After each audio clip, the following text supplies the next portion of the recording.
दोस्तों, इस देश के अंदर बड़ा गजब का तमाशा चल रहा है। ये तमाशा मैं इसलिए कह रहा हूं कि जब जब नई साल आती है, कोई ना कोई नया पवंडर सरकार की तरफ से खड़ा कर दिया जाता है। कोई ना कोई ऐसा कानून ला दिया जाता है जिसकी जानकारी ना सरकार होती है ना उनके कारिंदों को होती है, बस लोगों पर थोप दिया जाता है। और इसकी वजह से सबसे ज्यादा परेशानी अगर किसी को होती है तो आम जनता को होती है। याद करिएगा, 2 साल पहले 3 कृषि कानून जिनका कोई लेना देना नहीं था, फिर भी किसानों के खिलाफ इस तरह का कानून लाया गया था।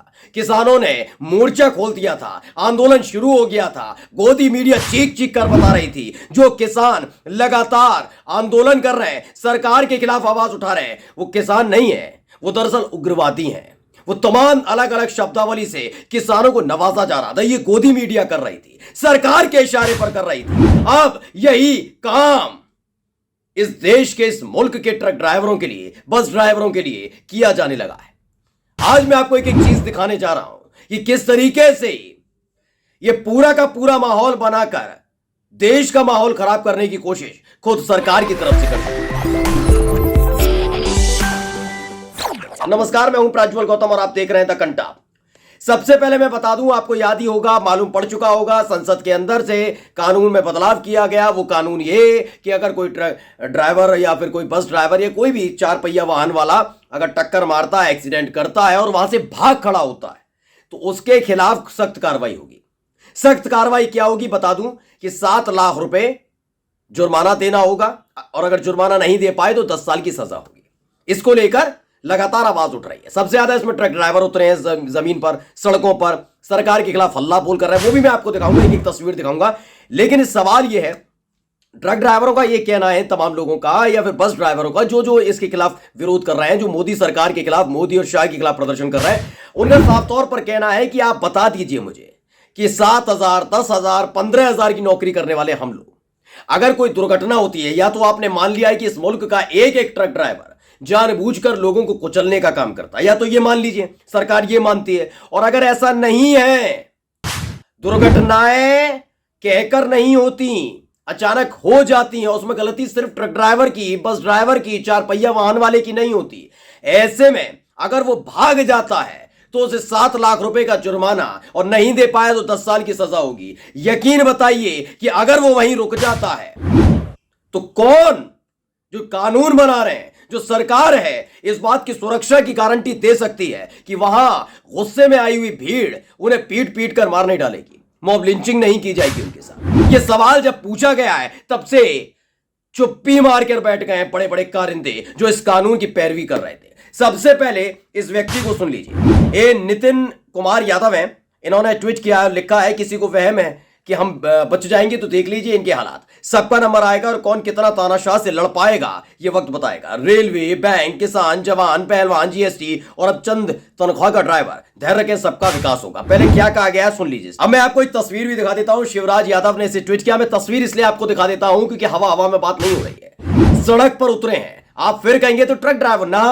आप दोबारा जाइए, पढ़ लीजिए। ट्रक ड्राइवरों के लिए नहीं है, इस देश के तमाम ड्राइवरों के लिए, चाहे आप ट्रक चलाते हो, बस चलाते हो या फिर आप कार चलाते हो, यह आपके लिए भी है।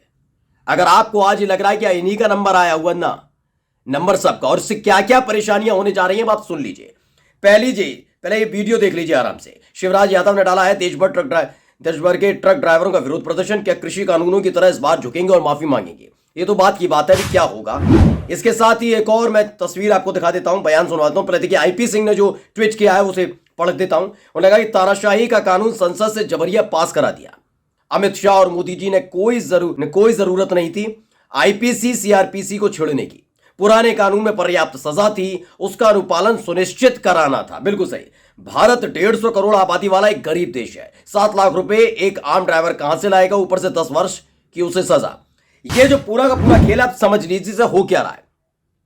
जो पुराना कानून है उसके तहत पर्याप्त सजा थी, उसमें आराम से सब चीजें चल रही थी। लेकिन दरअसल क्या है ना, यह सरकार फेलियर हो रही थी। फेलियर इसलिए हो रही थी कि सरकार के पास बताने के लिए कुछ नहीं था। आप जब फेलियर हो रहे होते ना तो उसमें कुछ फेर बदल करके आगे और सख्त कर दीजिए। उसका भी अनुपालन हो ना हो बात अलग है, लेकिन इससे लगता है सरकार कितनी सख्त है। अरे भाई ये कितना सख्त व्यक्ति है, जबकि होता कुछ नहीं है। सड़कें आज तक ठीक कर पाई है? याद है उत्तर प्रदेश में 2017 में सरकार आई थी, हम दिसंबर तक, फिर अगले साल तक, फिर उसके अगले साल तक, फिर उस हर बार नई डेट दी जाती रही। उत्तर प्रदेश की सारी सड़कें गड्ढा मुक्त हो चुकी हैं। मैं गड्ढा मुक्त का जिक्र इसलिए कर रहा हूं दोस्तों कि जिस सड़क पर हम चलते हैं उस गड्ढे की वजह से कई एक्सीडेंट होते हैं। यह सरकार की जवाबदेही है। जो ट्रक ड्राइवर पर, चार पहिया वाहन चालकों पर आरोप लगा रहे हैं ना, सरकार की जवाबदेही होनी चाहिए। उस विभाग से जुड़े हुए मंत्री को जेल होनी चाहिए, उस विभाग से जुड़े हुए अधिकारियों को जेल होनी चाहिए कि उन्होंने ऐसी सड़क क्यों दी जो गड्ढा मुक्त है, गड्ढा युक्त है। अभी मुक्त तो कर ही नहीं पा रहे। इस देश के अंदर ऐसे हालात है या नहीं, ये बता दीजिए मुझे। ये टोल टैक्स लेते हैं, तमाम चीजें होती है। मैं इसलिए बारीकी आपको समझाने की कोशिश कर रहा हूं क्योंकि सरकार अपना फेलियर, अपनी नाकामी छिपाने की कोशिश कर रही है। उसका कहना है जो देश भर में जितने भी हादसे हो रहे हैं ये ट्रक चालक, कार चालक, इनकी वजह से हो रहे हैं, इनकी वजह से हो रहे हैं, ये इनका मानना है। जबकि अपनी गलती नहीं मानेंगे कि झूठे वादे जुमले कर करके आ गए। क्या इन्होंने सड़कों को गड्ढा मुक्त कर दिया है?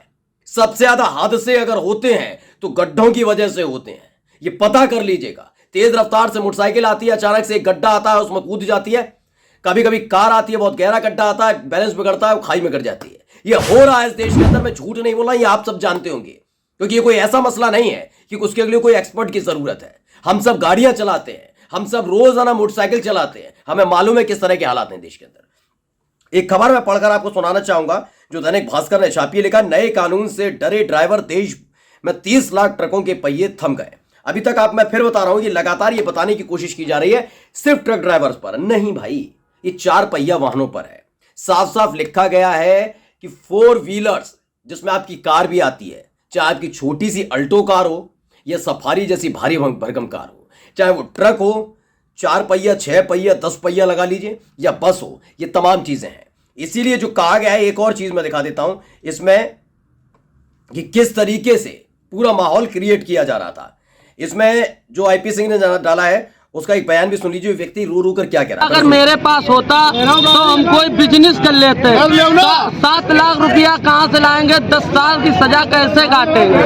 10 साल बाद अगर मैं अपने घर पे आएंगे तो मेरे बच्चे मुझको पहचानने से इनकार कर देंगे। हम अपनी लेबरी कर लेंगे, जूता पॉलिश कर लेंगे, सब कुछ कर लेंगे। तो सुन लिया, हर एक इसलिए नाराज है क्योंकि आपको याद होगा कि 2 साल पहले कृषि कानून लाए गए थे, 3 कृषि कानून। उस दौरान भी ये बताने और समझाने की कोशिश की जा रही थी कृषि कानून कितना अच्छा है, लेकिन जैसे ही चुनाव करीब आया इनको लग गया कि किसानों को तोड़ नहीं पाएंगे। उसके बाद इन्होंने क्या किया, तीनों कृषि कानून वापस ले लिए। यही हालात यहां हो रहे हैं दोस्तों। मैं इतना पूछना चाहता हूं, चलिए आपने बनाया, मैं समर्थन करूंगा, मेरा चैनल समर्थन करेगा, लेकिन मैं करूंगा तब जब मोदी जी, शाह बाबू, राजनाथ सिंह, नितिन गडकरी, जितने भी इनके मंत्री हैं, सारे के सारे खुद गाड़ियां चलाएंगे। चाहे इनको ना प्लेन व्लेन से नहीं, सबको आना होगा बाय रोड, खुद आना होगा गाड़ी चलाकर। पता लग जाएगा कि 4 पहिया वाहन की कितनी गलती होती है। वहां ये जानबूझकर नहीं होता, कितने गड्ढे हैं पता लग जाएगा। जब गाड़ी चलाएंगे तो टेंशन में आ जाएंगे ना, पता लग जाएगा। ये सिर्फ अपनी नाकामी को छिपाने की कोशिश की जा रही है और माना जा रहा, अब तो मांग की जा रही है जल्दी, जैसे कृषि कानून की वजह से घुटने पर बैठ गए थे ना, वैसी। क्योंकि अब क्या हो रहा है ना, इनका साथ देने के लिए किसान भी आने के लिए तैयार बैठे हुए हैं। यानी अगर वही वाली स्थिति फिर से बनी तो सरकार की थूथू बहुत होगी। नमस्कार।